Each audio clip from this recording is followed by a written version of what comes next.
ఉంటున్నారండి. ఎవరికైనా సరే నార్లు కావాలంటే కనుక మిరపలు గాని, బంతి గాని, అదే విధంగా క్యాలీఫ్లవర్, క్యాబేజీ, బొప్పాయి ఈ నార్లన్నీ కూడా మనకు తెలిసినటువంటి నర్సరీలో అవైలబుల్ లో ఉన్నాయండి. మీరు కనుక వీళ్ళకి ఒక రోజు ముందు కనుక చెప్పినట్టయితే వాళ్ళు మీ దగ్గరలో ఉన్నటువంటి ఆర్టీసీ కార్గోకి ఈ నార్ అనేది కొరియర్ చేస్తారండి. అదే విధంగా ఈ స్క్రీన్ మీద ఉన్న నెంబర్లకు కనుక మీరు ఫోన్ చేసినట్టయితే ఏ నార్ ఎంత రేటు పడిద్ది, మీకు ఎప్పుడు డెలివరీ ఇస్తారు, మీరు ఎంత కట్టాలనేది వాళ్ళు క్లియర్ గా చెబుతారు.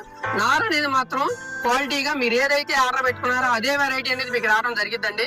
దీంట్లో మాత్రం నేను మీకు హామీ ఇవ్వగలను. ఎందుకంటే నేను ఎప్పుడో నుంచి వాళ్ళ దగ్గర తెప్పిస్తున్నాను. అదే విధంగా నార అనేది కూడా వీళ్ళకి మంచి అనుభవం దాన్ని పెంచడానికి. తెచ్చిన నార అనేది నాణ్యంగా చేలో బతకడం అనేది నేను చాలా సార్లు గమనించాను అనమాట. ఎందుకంటే ఆల్రెడీ నాకు వీళ్ళ దగ్గర తెచ్చుకున్నటువంటి అనుభవం ఉంది. అదే విధంగా వీళ్ళు ఏ విధంగా నారు పెంచుతారని కూడా నాకు అవగాహన ఉంది కాబట్టి నేను చెప్పడం జరుగుతుంది అనమాట. మీరు ఎవరైనా సరే నార్లు కావాలంటే కనుక ఈ స్క్రీన్ మీద కనిపిస్తున్న నెంబర్ లో ఫోన్ చేస్తే మీరు పూర్తి వివరాలు చెబుతారు. అదే విధంగా నారు బుక్ చేసుకునేప్పుడు రైతులు ముందుగానే చేను అనేది రెడీ చేసుకుని నీటి సదుపాయం మొత్తం ఏర్పాటు చేసుకున్న తర్వాతే నార ఆర్డర్ పెట్టుకోండి. ఈ రోజు ఆర్డర్ పెట్టుకుంటే రేపు పొద్దున్నకి మీకు ఉన్న ఏరియాని బట్టి ఆ నార అనేది డెలివరీ అవడం జరుగుతుంది అనమాట. ఎవరికైనా కావాలంటే ఈ అవకాశాన్ని ఉపయోగించుకోండి. అందరికీ నమస్కారం అండి.